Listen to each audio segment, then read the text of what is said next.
Critical review of the Seoul Metropolitan Office of Education's AI/Digital Education Activation Policy.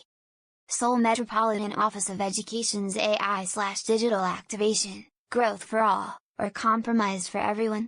A critical diagnosis through the lenses of complexity education, OECD digitalization principles, OECD knowledge governance, and school choice with provider competition. The Seoul Metropolitan Office of Education's 2025 plan to activate AI/digital education is fairly detailed, expanding blended learning, nurturing an edtech ecosystem, and boosting teacher training. However, viewed through the four lenses: complexity-oriented education policy, the OECD's Global Digitalization Guidelines, the OECD's Knowledge Governance Principles, and competition among education providers via school choice, the blueprint remains rich in activities but thin on design that guarantees outcomes. The crux is not an activity checklist but structural coherence, whether instruction design, assessment, operations, and data/knowledge governance are integrated to drive real learning growth. From the perspective of complexity education, the office pledges to expand PBL, experiential SW/AI and IoT pilot schools, and unplugged learning, yet it lacks core design to institutionalize complexity tasks as credit-bearing coursework and convert achievement standards into competency-based rubrics.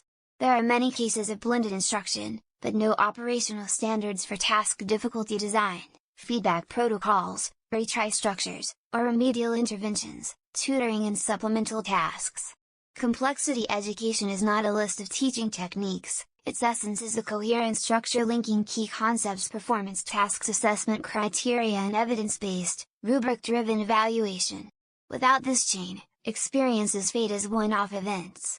Thus, policy should mandate subject-specific rubrics for minimum/standard/challenge achievement levels, configure capstone/field-based credit tracks, and institutionalize parallel dual routes, baseline assurance and advanced extension, covering timetabling, teacher assignment, and retry regulations. Otherwise, innovation devolves into showcase festivals of best practices, while missing structural mechanisms for gap remediation and advanced challenge, risks that widen performance variance. Tensions with OECD digitalization principles are also apparent. The OECD urges aligning technology to learning goals, enhancing formative assessment, using learning analytics ethically, alleviating teacher workload, and embedding data governance, privacy, and accessibility, UDL. Yet the current plan presents no key performance indicators, KPIs, to gauge how AI/digital contributes to achievement, formative assessment quality, feedback speed, or gap reduction. Outputs focus on training counts, participation, and the number of pilot schools. While planning to diagnose Seoul students' AI/digital literacy and collect learning histories, the plan sets no standards or audits for data minimization, profiling transparency, or algorithmic explainability, nor does it earmark budgets and guidance for offline equivalent access for UDL/assistive tech and students with low bandwidth/no devices. In this state, edtech-led expansion may actually increase teachers' assessment/feedback burdens, amplify misclassification and stigmatization risks in learning analytics, and, most of all, risk mistaking tool usage volume for learning evidence quality. Deficits are significant from the OECD knowledge governance perspective as well. The OECD calls for end-to-end governance across knowledge generation, validation, dissemination, use accountability. First, on knowledge quality control, the current plan leans toward best practice sharing and conferences, lacking systems to verify what works through standards of evidence, for example, randomized comparisons, quasi-experiments, design-based research, reproducibility, peer review, and meta-analysis.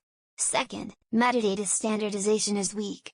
To enable knowledge reuse and transfer, the plan should assign common metadata across courses/programs/training/assessments, target competencies, difficulty levels, instructional time, output types, contextual variables, definitions of outcome indicators, and manage a data catalog and lineage. Third, for accountability and trust, the plan should institutionalize conflict of interest disclosures, vendor performance/bias reporting for algorithms and edtech, and ethical review and safety/privacy impact assessments for field experiments. Fourth, To secure rights of access and use, it should provide interpretation-friendly reports for teachers/students/parents, distribute open educational resources, under open licenses, and establish micro-incentives to reward contributions. Without such knowledge governance, accumulated data remains information and fails to translate into decisions in practice. From the standpoint of school choice and competition, gaps also abound. The plan emphasizes training and pilots but lacks the portal, performance disclosure, and credit portability needed to make course/school choice real for students and parents.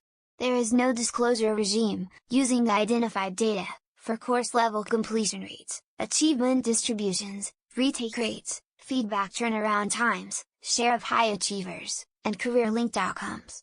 Nor are there standards for a Metropolitan-wide enrollment portal, block/micro-term scheduling, or online-offline blended completion.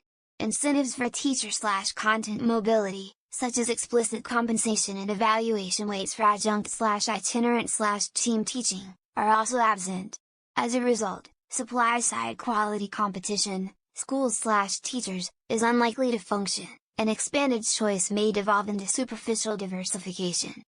The philosophy of budgeting and performance management must also shift from inputs to outcomes. Many budget lines are tied to pilot operations, events, and training expansion. These should pivot to outcome-based contracts, reducing feedback delays, raising baseline catch-up rates, and improving retry success, while ensuring that digital badges and training logs are not mere participation metrics but directly tied to the quality of classroom design and assessment. Otherwise, administrative activity will swell while learning results stagnate. Therefore, policy emphasis should shift from activities to architecture. First, to integrate achievement assessment recording, the office should promulgate competency rubrics as city/national standards by subject, and adopt standard evidence formats for project artifacts, portfolios, and oral/implementation assessments. KPIs for online/blended assessment, identity verification, difficulty distribution, feedback speed, must be continuously published on dashboards to build trust. Second, strengthen data governance and ethics, codify data minimization/purpose limitation/retention for learning data, require algorithmic impact assessments and explainability, institutionalize opt-out and manual review rights, and budget accessibility, UDL, and low resource guarantees as separate line items. Third, build a learning path OS that integrates enrollment history, achievement, interests, and career data via standard metadata, auto-suggest courses, risk alerts, and remedial interventions with mandatory teacher confirmation/editing, and relieve operational bottlenecks with auto-timetabling/space allocation that accounts for classroom/teacher/student/equipment constraints, while tracking KPIs like movement paths, transition times, and specialist room utilization. Fourth, to support choice and competition, establish a Metropolitan one-stop enrollment portal, credit recognition agreements, integrated academic calendars, block/micro-terms, quality assurance for OER and open textbooks with peer review and learning analytics-based effectiveness validation, and disclose course/school KPIs so families can choose based on data. Fifth, in HR and compensation, formalize tracks and incentives, bonus points, stipends, workload relief, for adjunct/itinerant/team teaching, and directly factor lesson design quality, rubric quality, and gap remediation performance into personnel decisions. Sixth, introduce an OECD-aligned knowledge governance system, mandate pre-specification, theory of change, expected effects, risks/costs, and post-evaluation reports, outcomes, contextual effect heterogeneity, limitations, for programs/materials/edtech, ensure transparency with common metadata, a data catalog, and lineage, institutionalize peer review, ethics review, conflict of interest disclosures, and vendor performance metrics, and operate a knowledge asset registry for reusable design docs, rubrics, task banks, assessment indicators, and case versions with quality grading, while guaranteeing access via user-friendly interpretability reports and open licenses. The plan is generous in intent and activity, but without complexity education design standards, OECD grade data/knowledge governance and accessibility, and an infrastructure for quality competition based on school choice, innovation will spin in a revolving door of training events pilots without changing learning outcomes. What's needed now is not more budget and events, but an architecture that runs through achievement assessment operations data knowledge. Evidence-based design that synchronizes policy, instruction, digital tools, assessment, and knowledge governance as one package is urgently required to turn choice into actual growth.